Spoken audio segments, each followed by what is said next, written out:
Welcome to Geeks of the North, a hobby and gaming podcast in the Province. We're here to paint some miniatures and talk about the hobby, so why don't you sit back, relax, grab a paintbrush, and enjoy the show. Hey everyone, welcome to Geeks of the North, your hobby and gaming podcast in the Province.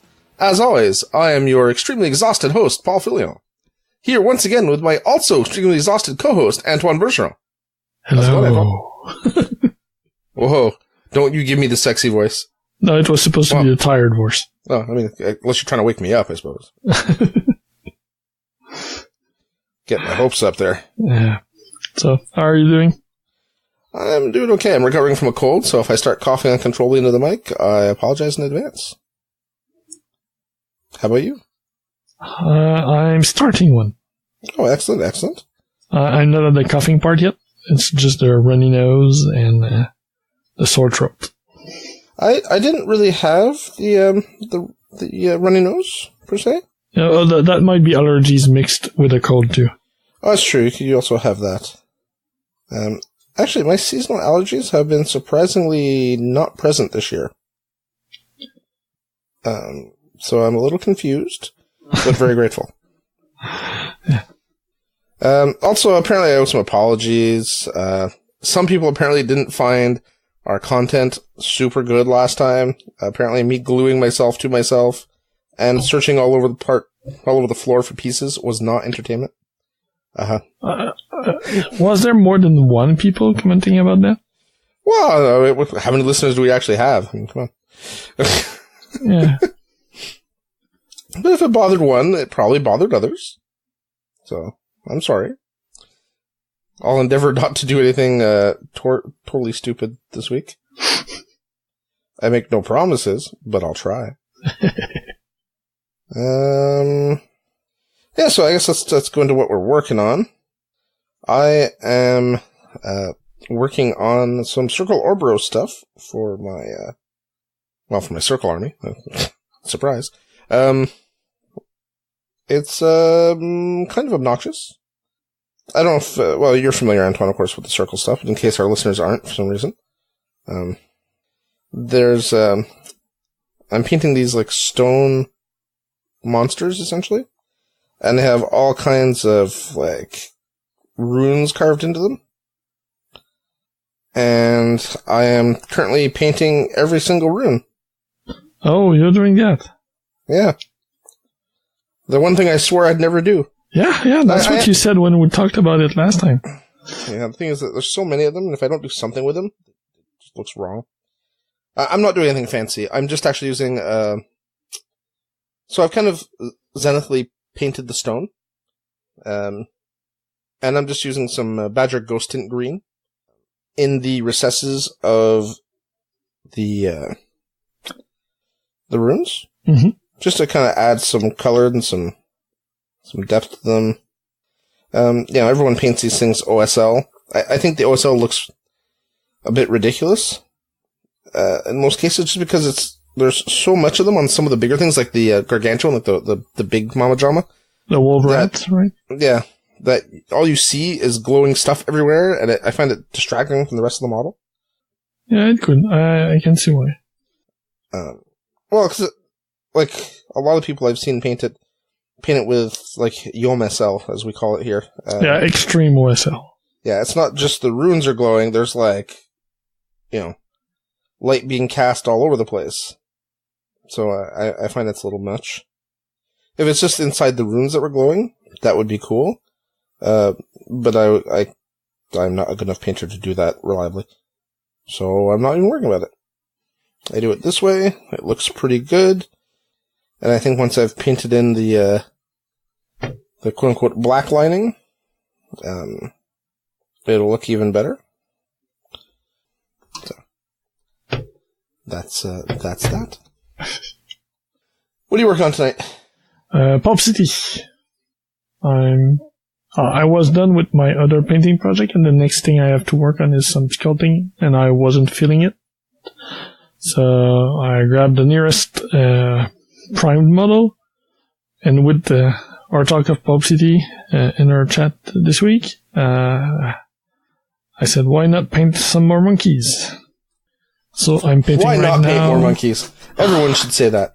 Yeah, painting Howler, which is one of their one level supreme, one of the smaller guys. It looks a bit like an 80s action hero with a Hosey, but he's a monkey. A monkey version of that, with the sunglasses and jeans and tank top, sleeveless tank top. So he's kind of like Stallone Cobra, but a monkey. Yeah, kinda. Pretty cool. Pretty cool. I can get behind that.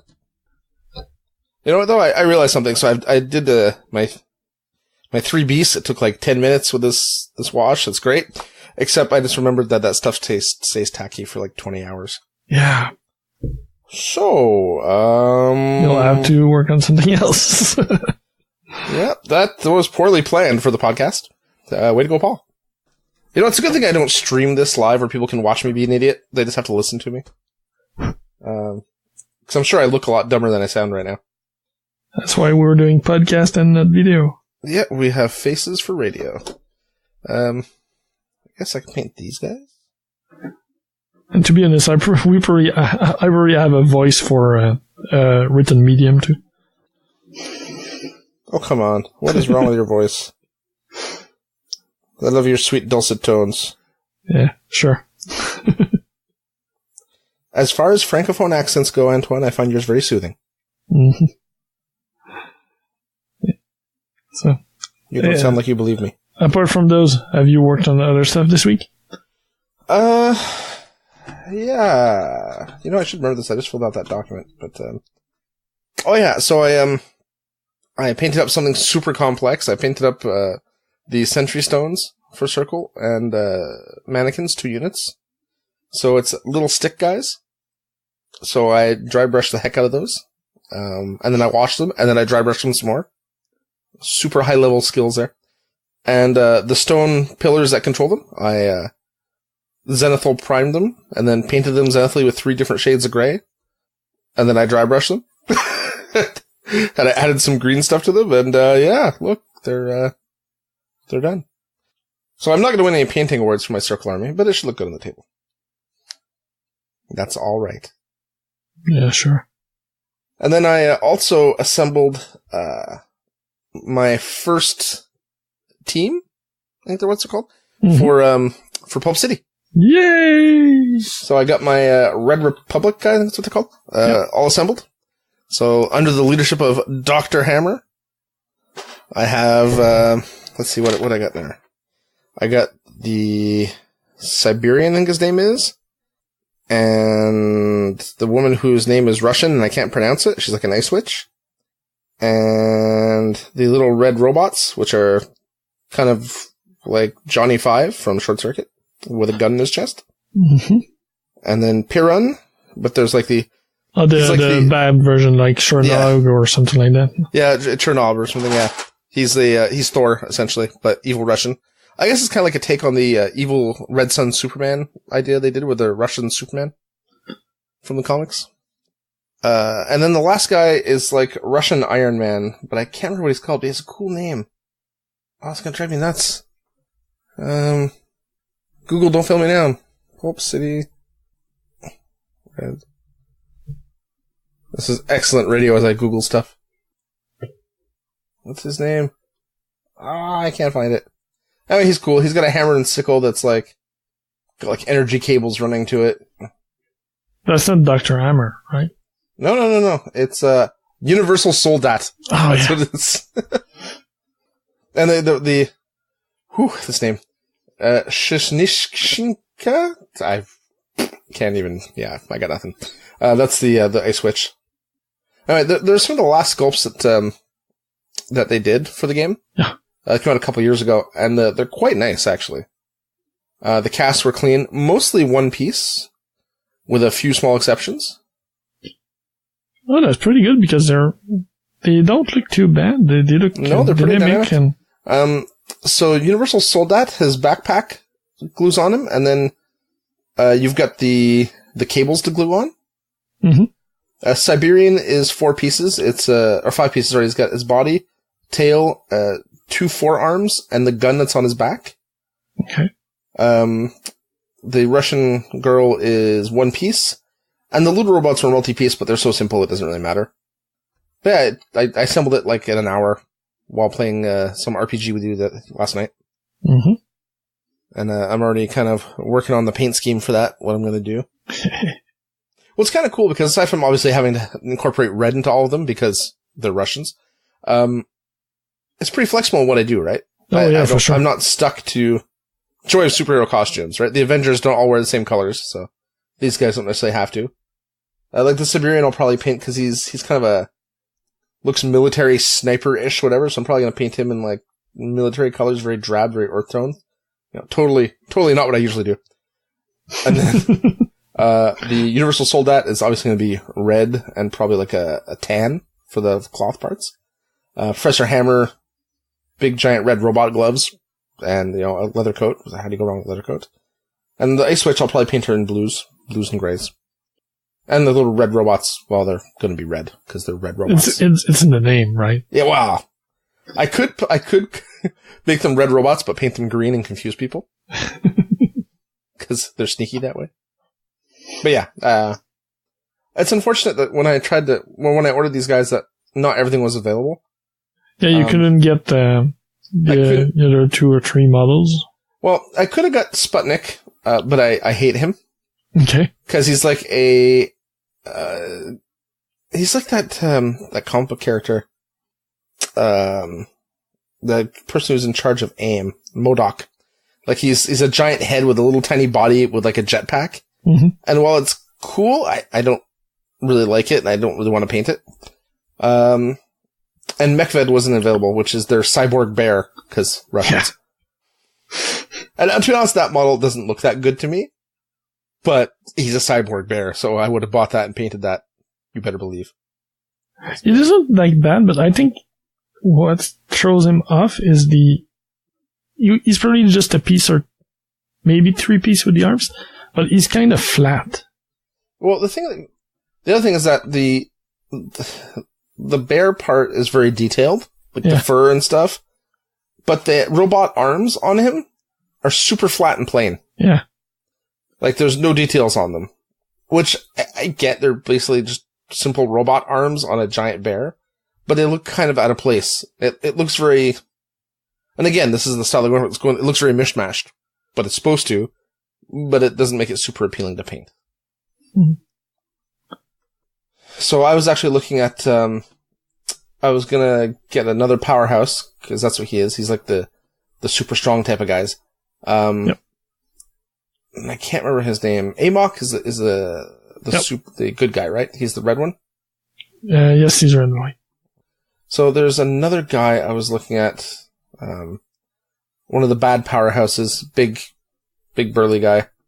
I remember the model's like in a walking pose. He's kind of made of ice. Chromag. Yes. Yeah. He's quite cool looking. I was going to pick up him because I thought, well, he's icy. It's Russia. It kind of fits. Even if he's not technically part of that team, he thematically fits, and he's cool looking. Mm-hmm. So I may still pick him up. It's a good pick. Yeah, I think he's going to look cool. And I think these guys will be pretty quick to paint too. There's enough detail to make them interesting, but they're not covered in pouches and doodads. Well, actually, looking at some of them, they kind of are covered in pouches and doodads, but most of them are not covered in pouches and doodads. Yeah, some of them are, just not all of them. Yeah, exactly. The more I look, the more pouches and doodads I see, so I'm just going to stop looking, and I'll lie to myself. It's okay. Yeah. I've had a lot of fun painting my own Pulp City models. Even those that have equipment on them, it wasn't problematic. It wasn't extremely in the way or too long to paint. So, and most of the skulls are pretty big. Or at least like burly. They're not super tiny Infinity models. That's true. Man, poor Infinity. We rag on them all the time. Well, I painted that in the past few weeks, so that's why I have that on the mind. Fresh in memory of how horrific it can be. It wasn't that bad. You actually had fun. Actually, you had enough fun that you were thinking about buying some Divinity models, I heard. Yeah. So, I heard that through the grapevine. But it's a different challenge, and it's not something I could just fast paint and hope for nice results. No. Been there, tried that. But the 4 I did were still kind of fast to do, so depending on what model/faction I would go for, it could be possible to have them done in a almost timely manner. Well, I don't think Infinity is a pretty low model count game, isn't it? Yeah, around. I think most lists goes around 10 because if you go over 10, you need multiple candidate groups and you lose effectiveness. So you might as well use more like bigger guys and less of them. Yeah, I would. You know what? If you bought Infinity, I would totally buy models to play. Don't you have enough model already? I don't want to talk about it. Yeah. Well, I don't mind you buying more, but like you could already play with what you have if I'm not wrong. Well, yes. Do you want to play those? That's another. Well, yes and no. So I bought the faction I did because I like them. They kind of look like G.I. Joes to me. Like we discussed this before prior. Yes. But I don't know how combat effective what I have is. Oh, yeah, but it's not like what I would be. No, absolutely. Either, so. And the thing is, they don't really have, and that may have changed now, actually. Actually, I think it has changed. But they didn't have the big robot suits and stuff. Yeah. Well, they have tractors now, right? Tractors? It's like they're like giant gun turrets on tracks. Okay, yeah, that's possible. I still recall something like that coming out when I was still looking at the line. They look cool. Yeah. And also there's tags. Tags is the word I was looking for, isn't it? Is that what yes, called? yes. Yeah. I know there's like a mercenary tag that you can get. Mm-hmm. I don't know how he fits in with the army, though. Like, I don't know enough about the game to try to build it, and every time I tried reading that rulebook, it murdered my soul. And I tried. I really did. I swear, Yom, I tried. Because Yom was big into that game for a while. Yep. And I didn't have a lot that I could play with Yom. So I tried to make that work, and I couldn't. And I felt bad. Can't play them all. Yeah. But we can try. Oh, yes, for sure. For sure. All right. Did I cover everything I was working on? We kind of went all over. Yeah, I think I covered everything I did, and yeah, so I guess we're on. I didn't play any games, so that part's easy. So we're on to you. Last time I was painting the horn of my puggy corn. I was not convinced by the rainbow horn. A lot of other people were, though, so I finally worked it out a bit, highlighted it a bit more, and added some specks using just dots of white paint, and I finished with a glaze of metallic pigments over it, so it makes for a shiny rainbow horn. You did like a metal medium, right? Like a metallic medium? Oh, I just used one of my generic metallics here. I don't remember which one, and just watered it down and added the glaze medium to it until it was super thin. Okay, essentially metallic medium at that point. Yeah, almost. I just don't own that. Improvised. Yeah, so that's what I did, and it looks cool. I'm happy with the final look. The rainbow horn is funny. Actually, I thought it looked really cool. I was with you when I saw it. I was like, it looks really odd and out of place. Because the rest of the model isn't like that at all. But then with the metallic sheen to it, for some reason it seems to make it work, and I don't know why. One of those things. I don't know why I like it, I just know I like it. Mm-hmm. Yeah. That's about the same for me. Yeah, so I did that.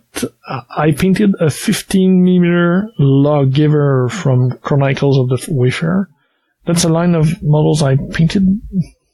I put in 4 of those, I think, a couple of years ago for an online contest. Has it been that long? It's 2017, but I don't know when during that year. Oh, jeez. Okay. Yeah, but yeah, it's been that long.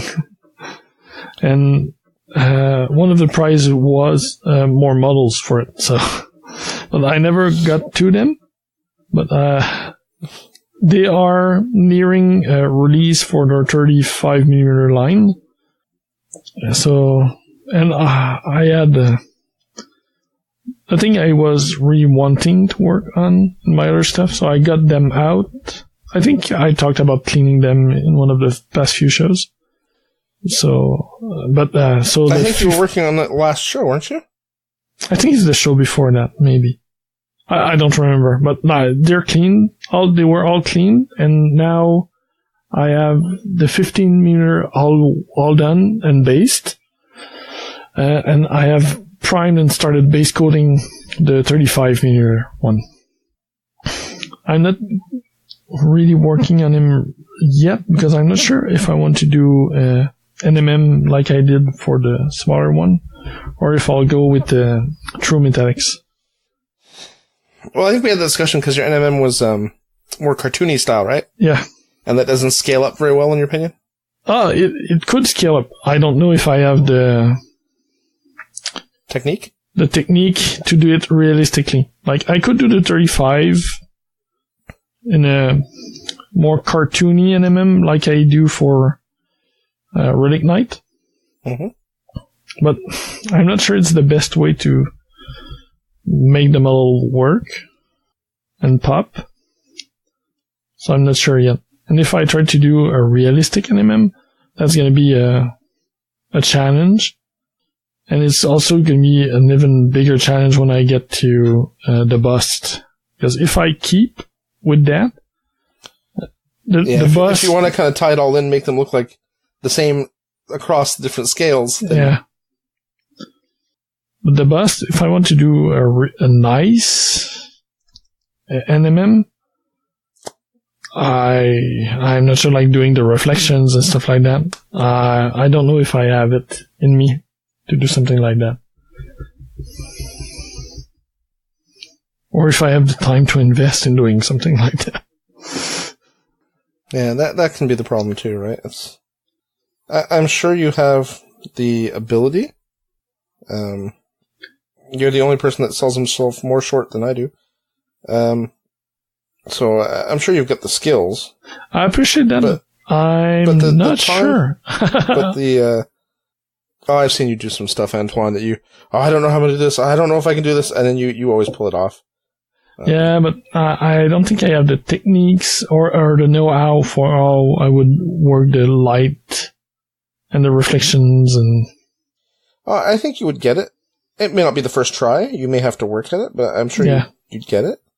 But it's a time thing, right? Do you want to spend that time, going into it, would you want to invest that time? Yeah, that's also why I'm not sure, and I have not started the 35, because I'm not sure I want to do something that's going to take that long. Like, I want to do it for fun, not for a competition piece. Mm-hmm. So, do I want to invest like 50 hours into it? That is the question, right? Yeah. I mean, and that could still be fun. Oh, yes, it could be. If you wanted to do it, right? But yeah. When I have a ton of other stuff I want to work on, to play, because the more I go, the less painting competition minded I am, because I just don't get to go to those anyway. So. Yeah. And I enjoy playing, and I enjoy playing with painted stuff, so I have so many games. Might as well paint those. I understand. Yeah. I understand, Antoine. Yeah, so I might as well work on those instead of trying to just get a couple model really nice. And I've upped my speed and my techniques, faster techniques in the past few years. So already that's good. But we'll see. I'm not sure yet.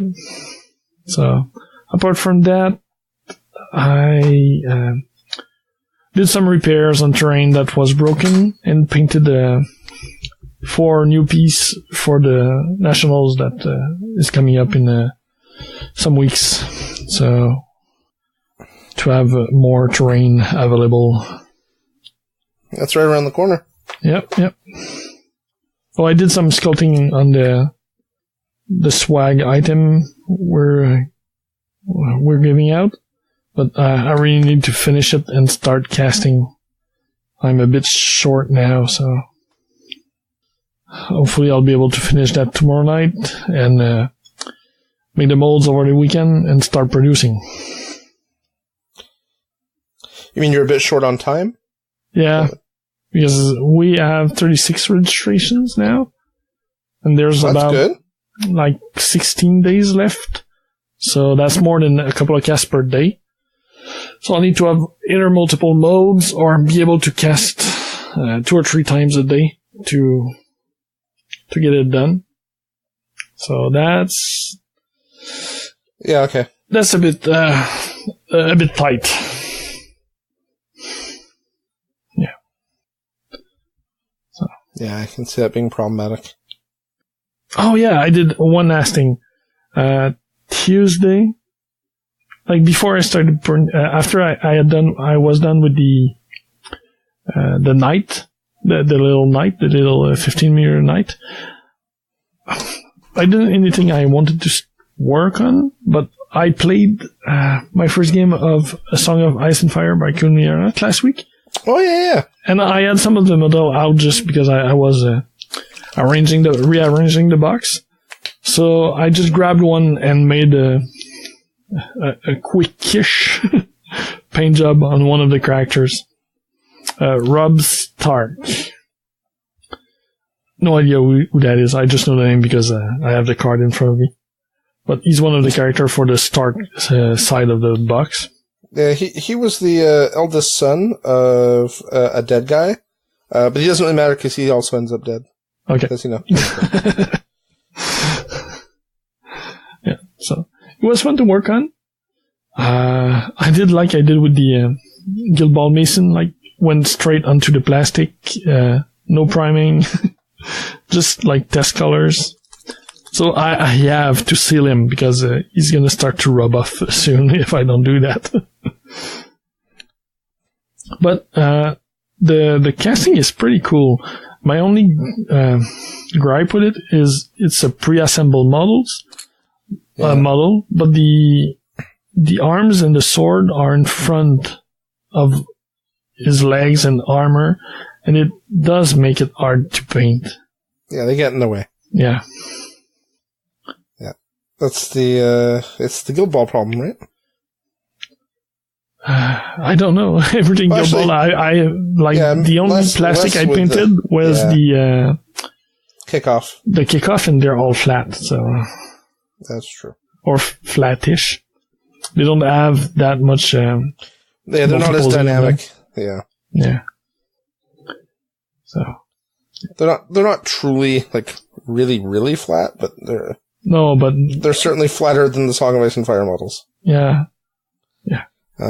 Like if you look at some of the later plastics, like the blacksmiths and stuff, there's much swearing on my part. That's one of the biggest problems I have with Horsey Chick, whose name I can never remember. Ferris. Ferris, yeah. There's lots of like hidden bits, and you can see there's detail, but it's like, oh, it's behind her giant hammer or behind her giant shield. So not easy to get to. So, but it was fun to do, and I'm sure I could do the regular troopers faster. Well, they wouldn't need to because it's a mass combat game, and I can put 3 hours on every model. That's for sure. Well, you could. Yeah, I could.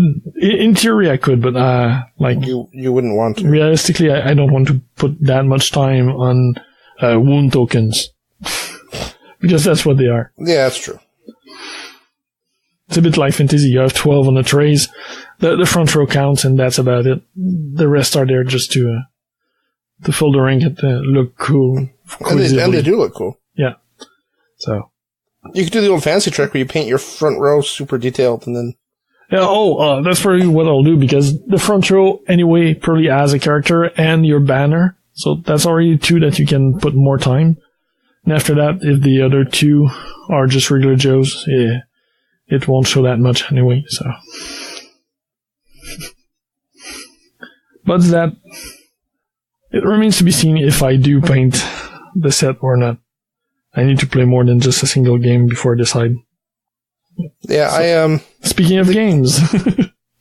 Yeah, the games look really cool. To be honest, the game does look really cool. My only thing is, it doesn't have magic. It's not high fantasy, right? Game of Thrones is very much, well, it's supposed to be low fantasy. I think the TV show has kind of gone a little more high fantasy, which is fine. But there's no wizards per se and spellcasters, and that was some of the stuff I really liked about Warhammer Fantasy. Yeah, in the gameplay, like, do you mean background-wise or game-wise? Maybe both. Okay, because when you play, the NCUs, which are the non-combatant unit, the people on the tactical card, right? Yeah. There's a tactical board on the side for, like, people who are doing dealings and stuff like that. It has about the same effect as, like a magic turn would have. And also your tactic cards are, like, super abilities that either your characters, like, they are tactics, most of them. But they are kind of equivalent to magical powers or special abilities that you would get out of it. So, it has a similar feel. It's not the same explained background-wise, but during the play, it gave a lot more depth to the game than I thought it would have by just reading the book or even watching some playthroughs.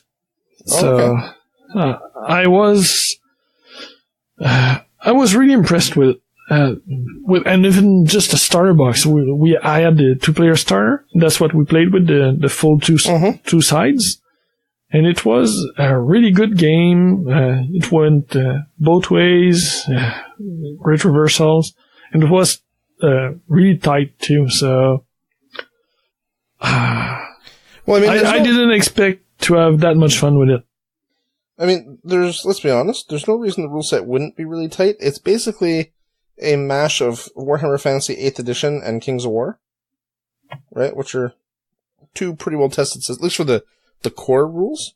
Yeah, I find it's closer to War of the Ring, which was before 8th Edition.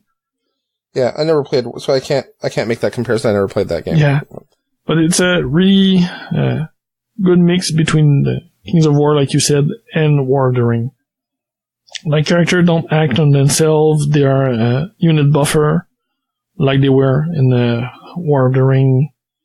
And units works at trays, so you don't have they're not injury based. But you do remove them as wound counters. So it's more like War of the Ring than Mantic, but the trays are fixed like it was in King of War. So it's a good mix between both. The movement is more similar to Kings of War. No wheeling. You either pivot or go straight. Casualties are kind of like Kings of War too, right? How they... Kings of War, you don't remove models, you put... wound counters on the unit? Just nerve counters. In War of the Ring, you were removing models. And in this game, the removing models part counts because each rank give you a bonus. It impacts the number of attacks you have, which it didn't do in Kings of War. That's true. And if you have one, if you still have one model, well, it did impact the damage you did, but it never changed, right? In Kings of War? No, you were always doing your maximum damage as long as the unit was alive. The nerve... No, I know, but what I meant is like your damage pool was determined by the size of the unit, by the number of ranks and stuff. By the unit at the start of the game. Yeah, the size of your tray impacts how many attack you have, but it doesn't change during the play. No, absolutely. Okay, yeah. Sorry, I wasn't being clear with what I meant. In in a Song of Ice and Fire, the number of attack you have is based on the number of ranks you still have left. Yeah. So units lose effectiveness as they're whittled down. Yep. Yeah. Which is good, because it makes it feel more impactful, I find. Mm-hmm. That was one of my problems with Kings of War, if I can say I had a problem with it. It was, like, you did stuff and it didn't really feel like it was doing anything. Yeah, it made the nerves test harder as you were going. So it was easier to break the unit, but it doesn't impact their effectiveness until you were able to make them take a break test. So I find it's a nice mix between both. Yeah. Yeah. Well, it's very cool you had fun with it. I'm glad. Yeah. We'll have to try that out. I did read the rules because we were supposed to play a couple weeks ago and then life happened. Mm-hmm. Yeah, it was fun. I played Lannisters, the red guys.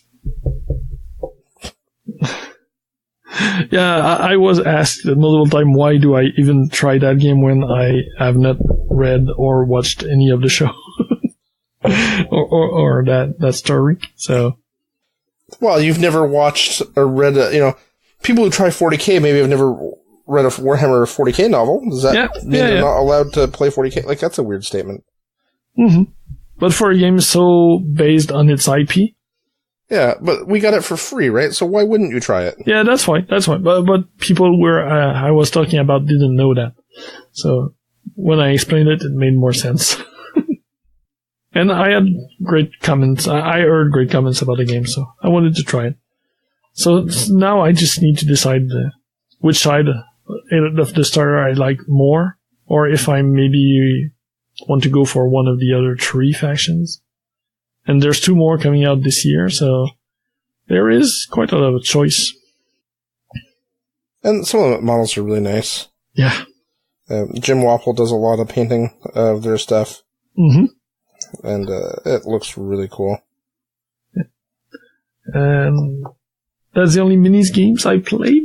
After that, we had a couple sessions of Shadows of the Demon Lord RPG. Yeah, but this is a family podcast, so we can't discuss them. No, but it was like... So we're at 3... Well, I'm at 3 sessions in now. Mm-hmm. And that's so fun. You're still alive. Congratulations. Barely. You and me both, to be honest. Not for lack of trying, eh? But yeah. I'm looking forward to our next session. Yeah, there's rumors we may live to see it, so. Yeah, so that's it for gaming. Well, there you go. Okay. Yeah, I'm at an impasse now. I don't know what I want to do. If I want to... I guess I should give it a wash. So I'm painting a couple of the solos, the Stone Shapers. And they have armor that I've just painted all their armor gold. And I'm going to do the same thing I did with the wolves, and let's fill in all the filigree stuff with green. Mm-hmm. Which I think will look cool on the gold with the transparent green. But the rest of the gold will look awfully bland if I don't do something else to it. So I'm thinking I'll wash it. But I'm worried that if I'm not careful when I wash it, I'll ruin... Like, I'll make the gold so dark that the green and the metallic won't really shine through the green. Mm-hmm. It'll look very flat. Oh, decisions. When you wash gold, do you prefer like a brown or do you like a sepia? I think I would prefer sepia, but I usually use brown because that's all I have. But that was a fair answer. I don't remember the last time I did metallic gold, though. Well, it looks like I'm going to use a sepia because I can't find my brown. Oh, wait, there it is. I prefer sepia because it gives more of a yellow... A reddish tone? Yellow-red, like rich gold, not coldish looking gold. So. Well, there you go with all your fancy terminology. Cold colors, warm colors. I just want a color. Well, we'll go We'll trust the Antoine. When in doubt, trust Antoine. We'll do some sepia on this, and if it looks like crap, I can be like, oh, Antoine told me it would look good. Well, for the color theory and stuff like that, I would probably trust more Yom than myself. Yeah, but then I'd have to talk to Yom. Actually, we don't talk hobby much, Yom and I, anymore. No. It just doesn't come up. Though I suppose I don't really have much to really add to anything he's going to say about hobby, right? Not that he's ever said anything to me to make me feel that way, but it's just the honest truth. It'd be like a blind person trying to teach me color theory, right? Yeah. The blind person is aware there's such a thing as colors, but that doesn't mean that you should be teaching the class on it. Yeah, okay. Well, the sepia thing turned out okay. Good. Alright. Let me get some water on this brush. My sepia is a little darker than I wanted. Yeah, there we go. So topics. There's a couple we could talk about. There is. Well, let's see. GW's launched a new controversial paint line. Do you want to talk about that a little bit first? Go ahead. So, have you seen any of the stuff about this new paint? I have not watched the videos, like the promo videos, but I've seen some of the samples. Okay. So they call the line Contrast. And their marketing is one thick coat. Because that's all you need. You prime your model white, and then you slap this stuff on, and wham bam, thank you ma'am, you have a painted miniature. I mean... Simple as that. Yeah. And it's odd. A lot of people talk about this stuff like it's the second coming of Christ. Other people talk about it like it's, the coming of the Antichrist. I don't know. Let's face it. It's essentially, like candy coat in a bottle, right? Very similar to the Badger stuff, or, maybe the clears from Tamiya would be a good example. A mix between that and a wash for the pooling effect. Yeah.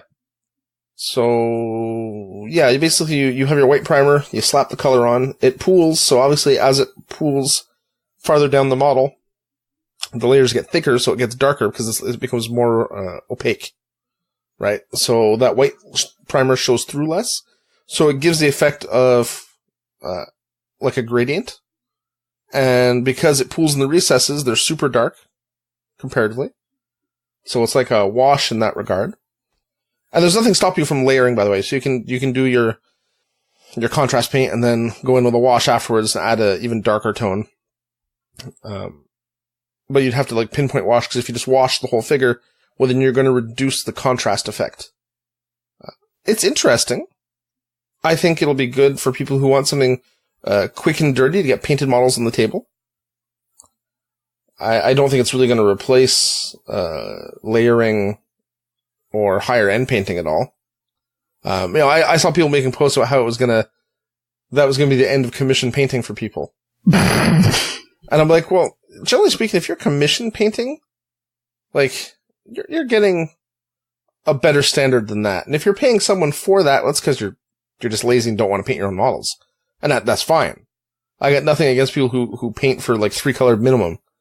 If that's what you want to pay for because you don't want to do it yourself, then I get it, It's boring to paint 300 models. And it's going to be a tool for those commission painters too, for the low-end ones. Yeah, and that's the thing. The people who are already paying for that level of painting, they're going to keep paying for it because they just don't want to do it. It's not that it's hard. Because it's not hard to do 3-color minimum, right? They just don't want to do it. They have no time and no interest. So I don't think it's going to affect anyone in terms of commission painting, really. Nope, me neither. But I saw that statement and I nearly bust a gut laughing. It's like, and some online artists were actually pretty not upset about the paint, but upset about the habits it would bring people in, like, or teach people, like new painters learning to paint with that, then trying to go beyond it would be kind of stuck because they don't have like the basic skill set, which I thought was an interesting point. And of course, this was actually Meg Maples, who's a fairly well-known painter. She hasn't done a lot lately that's been well publicized, but she's still a good painter and she teaches a lot. And of course, everyone jumped down her throat because she's also very opinionated and very vocal a lot of times. So she's not necessarily, I don't want to say not well liked, it's not necessarily true, but she gets a lot of flack. And of course, everyone's like jumping all over her about it, right? It's because she kind of had a negative opinion on it. And she kept trying to reiterate that it's not the paint. I don't care about the paint line. I don't care about the product. I care about the marketing behind it because it's teaching fundamentally bad ideas. And I thought that was kind of interesting. It's teaching bad habits for people who want to paint higher end, but it's just a tool too. So if what you're aiming for is tabletop quality, and you were just painting tricolor minimum before, it's just going to make your tricolor look better or faster because you don't have to do your layer and then wash. Yeah. So, but if people were aiming for that and not to get better, then I don't see why it would affect her or why it would be bad marketing or wrong marketing. That's not what it's aimed at. I don't think she's wrong, but I don't think it matters either. Ultimately, you don't think it's going to change anything. That's interesting. I admit I was not sure what I felt about it. Like you say, like a lot of people, if they're, like we said before, if they're trying to speed paint, they're going to keep speed painting and not much is going to change that. I just over-thinned my paint and wrecked something. Excuse me while I attempt to fix it. I see them, like, if you put them thin instead of thick, I would see them working pretty good for people who do, like, white shading, zenithal shading, because it's going to add it. How does the Matt DiPietro technique is called already? What he does? Oh, sketch. Yeah, sketch. Yeah, sketch style. Like, well, it's my Pulp City are done that way. Like the monkey I'm painting right now, I've just done some thin down browns for my fur because the fur, all the muscle were already highlighted in white before. So I could have done the same thing, but instead of just watering down brown paint, I could have used contrast paint to do the same. Yeah, I keep wondering about airbrushing it. Like thin it down, airbrushing it as glazes. Yeah, it's probably just work as a glaze or as an ink then, or not an ink because ink is probably thicker or more pigmenty. Yeah, as a glaze, like you mentioned. So it's a glaze with a more of a wash consistency. So. Yeah, I figure it'll work a lot like the candy coats from Badger or from other people. Probably with a not quite so insane drying time. Yeah, hopefully. I have to say, I kind of like how this is turning out, by the way. This is not, again, this is not going to win me any golden demons. Well, Privateer Press Mall, it wouldn't win me a golden demon anyway. But, so that was the other topic I wanted to talk about. Speaking of Golden Demon. Oh, the Golden Demons at Adpticon. Yeah, so in the past, I think last week, it was confirmed that Crystal Brush was not coming back to Adpticon. Yeah. And they might come back. There's going to be more announcement about it at the Cool Minute Expo. So it's not dead. It's going to change format and probably change venue. So Cool Minute might simply just bring it back to their own event, home convention. We'll know more about that later. But this week it was announced that Adpticon will be the host of the First Golden Demon on the US soil in a long time. Not only that, the first Golden Demon ever hosted at a non-GW event. Yep. Right? At an independently run event. That also got a lot of people talking. Well, that's something we never expected from GW, right? Yep. Under Kirby? Like, that never would have happened. No, it wouldn't. That's 9. Never would have happened. And maybe not for no good reason, right? There's something to be said for keeping your brand and not letting anyone else, touch it. Yeah, but they're gonna be running it anyway. Yeah. It's just gonna be hosted at another event, but that event is so big, I don't think Game Workshop could do anything in the US that will rival it in size anyway. At least not on the first year. Well, and the thing is, they don't have to pay for the event space. They don't have to organize it. They just have to run the painting competition, right? Mm-hmm, mm-hmm. So, cost-effective wise, that's going to be great. And unlike Simon, who was giving out $10,000 in cash, GW gives out a couple resin statues that they make in-house and a $200 metal sword. And people seem just as happy. Will we see the big European names? Some of them, I think. I think some people will still go.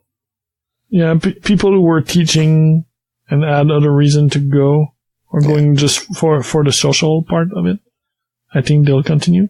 But if people were going primarily for the competition, I don't think those will continue. No, but I mean, like, people like Ben comments, right? Like, Ben entered something in, last minute. Like, he didn't have anything, but then he entered something, right? It's kind of like last minute, whatever. He put something in, and he made first cut, because, he's Ben comments. Like, if he didn't make first cut, that would be weird. But he wasn't expecting to win, and he didn't win, and he was okay with that. And he taught classes, and he was there anyway, and hung out with friends. And yeah, he was there for social and the class. He was not there primarily for the painting competition this year. And let's face it, a lot of artists now, right? They have their Patreons. Mm-hmm. But how do you target new people for your Patreon?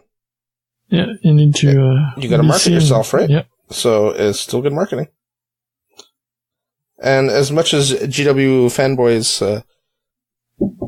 as much as there's the 3-color minimum guys in that group, there's also the I need to paint my stuff so it looks wicked cool on the table guys. Yeah. And I have to say, I think it's unfair that a lot of GW gamers tend to be classified as just 3-color minimum army painters. Oh, it's clearly not the case, especially when you look at Adpticon with all the iron army painting. And exactly. And I think just the times have changed, right? I think at one point that was probably the case. If you go back 6 or 7 years, I think the standard we see now is far above what we used to see for GW armies. Mm-hmm. The bar has been raised. And I think competitions like Crystal Brush at Adepticon are partially responsible for that. Because they let people see what's possible, right? Those miniatures inspire painters. And inspire people to try to do better. Yep. I have no idea where I was going with that, by the way. I was just rambling. I was doing what I do. I was rambling. Yeah. As not a purely GW hobbyist, that's the sad part, is the loss of diversity in the painting competition. Yeah. Hopefully, a side competition like the one that Grabblecast ran this year will stay, or something else will happen. Yeah. But, I'm concerned that those will eventually fade out as well. Yeah, that's possible. As GW sponsorship, maybe GW doesn't care and will let people continue to do stuff. Maybe Adepticon will stand up to GW and be like, no, even if you do want those gone, we're not doing that. But my hopes are not super high.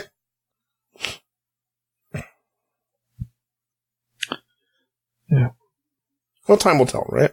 Yeah, for sure. Yeah. Interesting stuff happening in the past few weeks. Yep. In the hobby world. And you know, the thing is, they moved Crystal Brush to CMON Expo, right? It's not official. There's going to be more news. If they, sorry, okay. I I wasn't maybe clear. I said if they. Okay. I lost my train of thought. Oh, if they do, but what really is at CMON Expo? There's CMON stuff, but they also have other there. I mean, I'll be honest, that's around my birthday, and I've thought about going before because it's in Atlanta. Mm-hmm. At least I believe it's in Atlanta. Yep. And we have friends there, so I could probably crash with Liz Beckley or something. Or at least catch lifts with her to the con and stuff. So I've thought about going before. Mm-hmm. I just never made there because I go to Adpticon, I go to Captain Con. Yeah, you need to make choice. You can't attend all of them. I can't go to all of them. I wish I could. I wish I had the money to do that. Just because I love going there and socializing. I don't really play many games when I'm there, and I don't really enter any painting stuff, but I socialize a whole heck of a lot. Yeah. That's kind of my thing. Yeah. Well, was there something else that was new and interesting in the last couple of weeks? Probably, but that's all that comes to mind. How are we doing on time? We're doing pretty well. One last thing I want to talk about, just because I think it's a cool thing, is, as we talked about in the show, I've gotten pretty heavily into Judgement, at least in terms of model investment, maybe not in playing, but in terms of model investment. And the folks at Judgement announced that they were going to have a Gen Con exclusive model. And then they actually changed that and said it's not actually exclusive, it's just it's pre-selling, or no, what's the word I'm looking for? Early release? Early bird, yeah, early release at Gen Con, right? And it's a female orc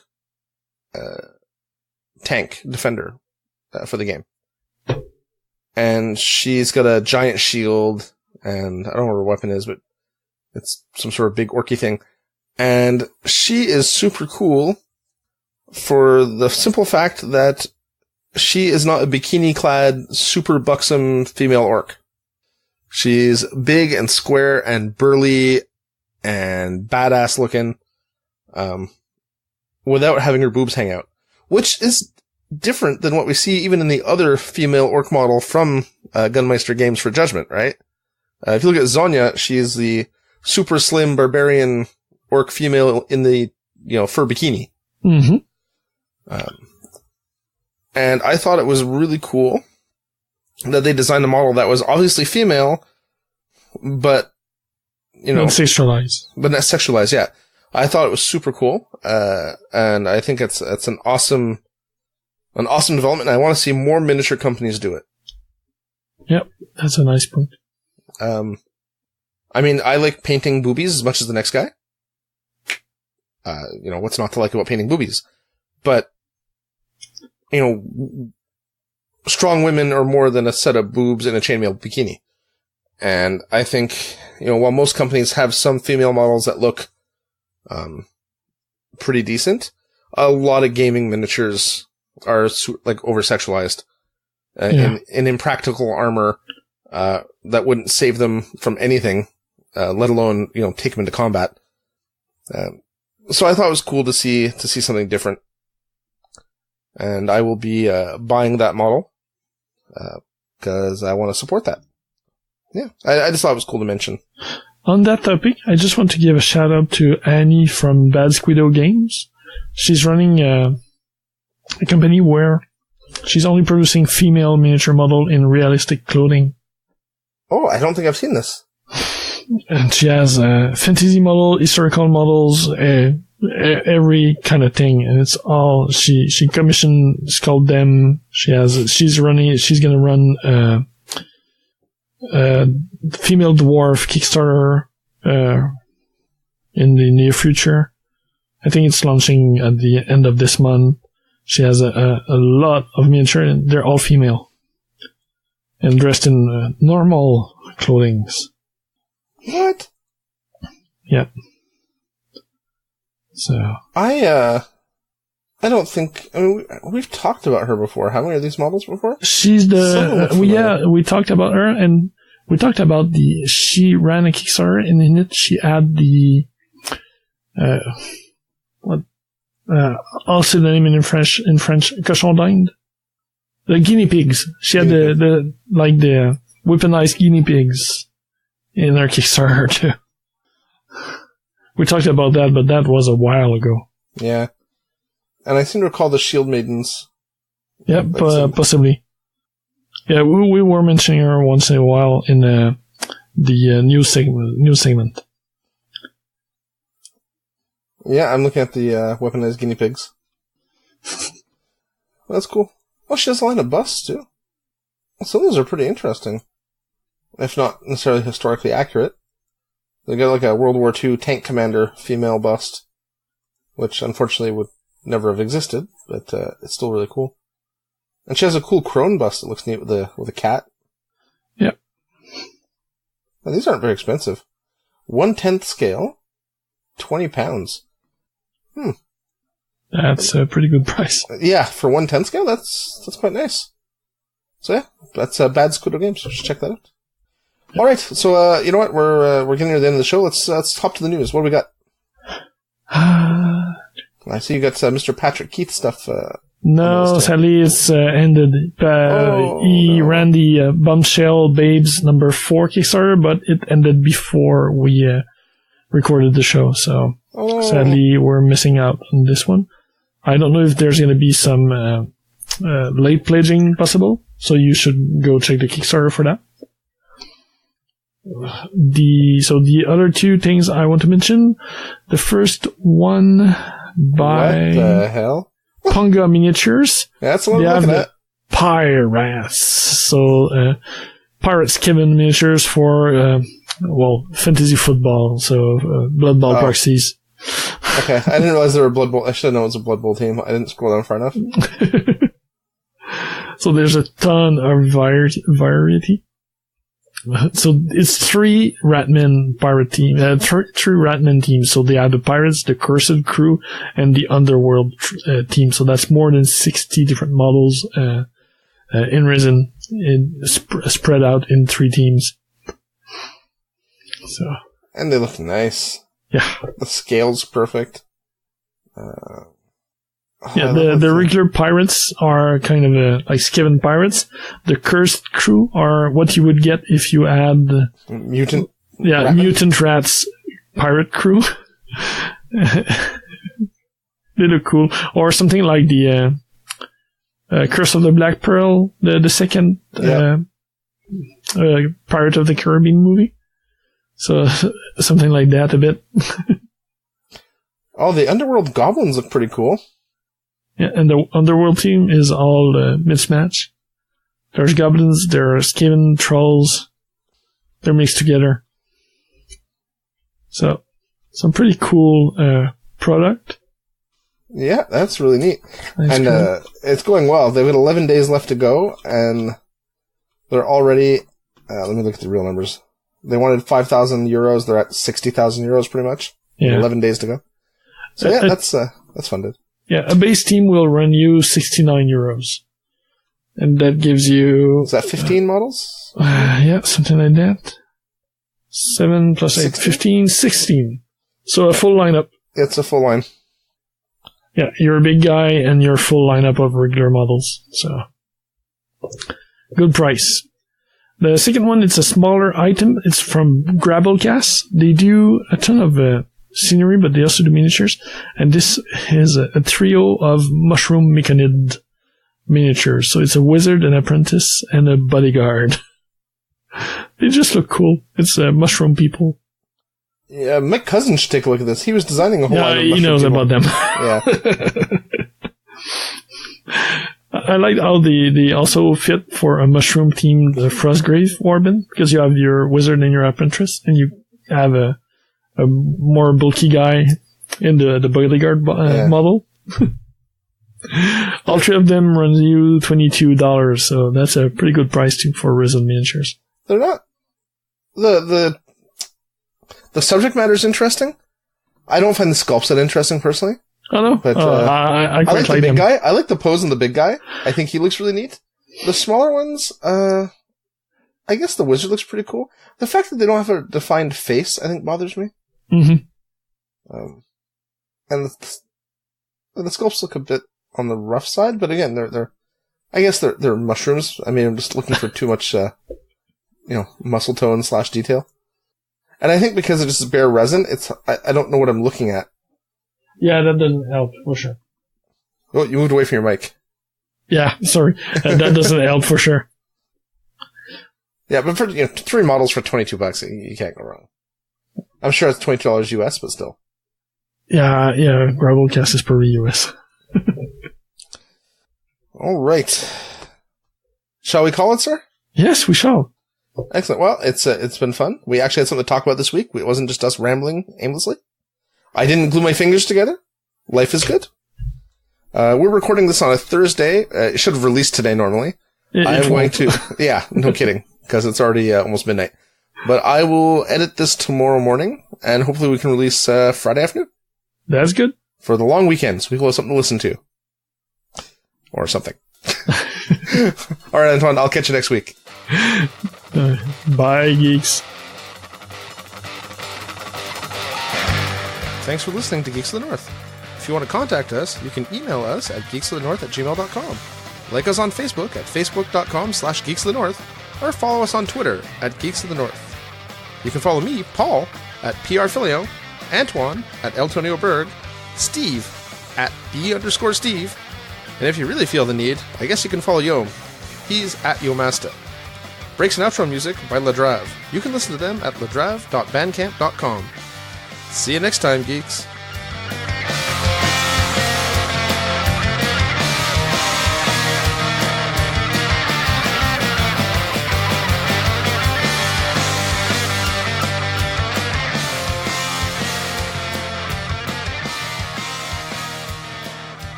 Thank you for checking out a United Geeks Network family member. If you enjoyed it and are looking for other online media with a geek culture slant, head over to UnitedGeeksNetwork.com, where you will find The Nerd Bite, daily themed updates about several facets of nerddom, with main focuses on the Marvel Cinematic Universe and things that fall under the Super Hulak fandom. Also, nerdy adventures, conventions, theme parks, and loot crates. The United Geeks Network. You can broadcast your geekiness at UnitedGeeksNetwork.com.